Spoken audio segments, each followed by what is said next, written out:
Hey everybody, so today I'd like to introduce you to Jeffrey Veregge, a hugely influential comic book artist, as well as a member of the Port Gamble-Scullin tribe in the Pacific Northwest.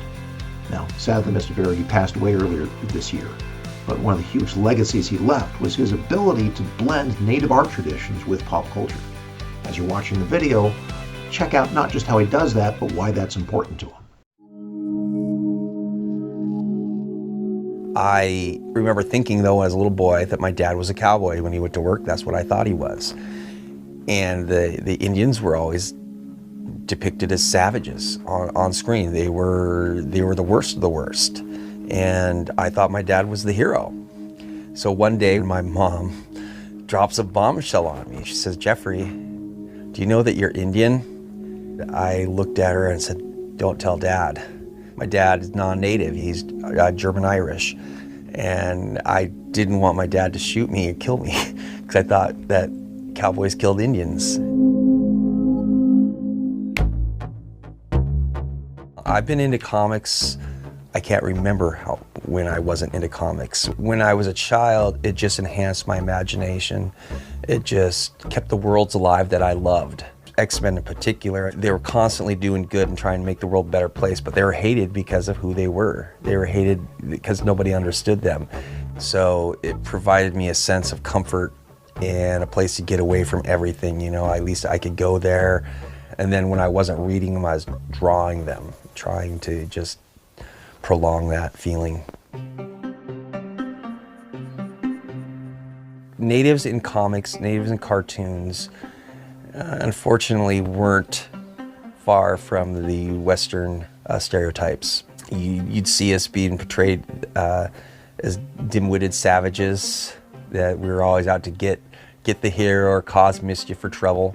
Now, I'm all for mischief and trouble. I like that, but to just to label us and take the ugliest stereotypes that you can find of our people and put them on screen, and you're putting in front of children, you're telling them that this is who you are, this is how the world sees you, that just adds to that anxiety that you're already feeling, because you know that you're different. You step out in this world, you think that the world is really out to get you.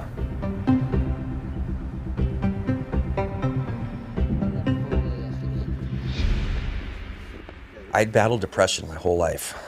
My whole life, I've been in fear of everything. It's anxiety, just accepting who I was and having to love that I'm a nerd. I mean, even today, in this era, you still don't, it's hard because I was picked on for this. It wasn't until I went to counseling, started getting medication, that I learned to love and accept myself.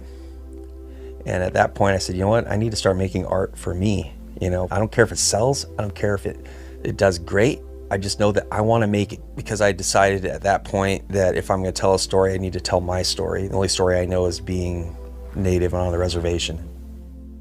But these are 2012. These are my first pieces. The bat is actually what put me on the map. I just knew that I was having fun and did Batman in a way that I thought would still feel native. Same thing with Spider-Man. Red Wolf was Marvel's first Native American character. He came out in the 60s. Later on, he had his own series. When they decided to bring him back, however, they wanted to get rid of a lot of stereotypical things that you'd find in that book. Marvel brought me on for Red Wolf for that specific purpose.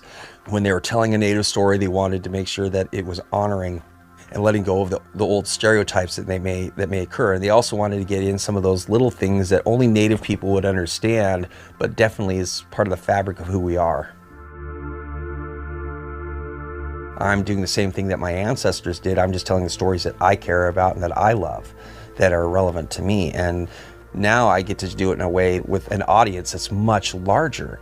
And they're seeing that, you know, that as that native culture we're much more than just what you see on TV or what you've seen on screen in the past, that we're alive and we're thriving and that we're able to be contemporary.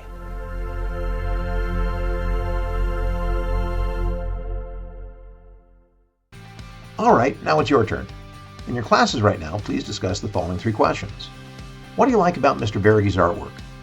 How does drawing comics from a modern Native perspective fight negative Native stereotypes? And why is it important for people to see comic book characters that represent their culture well?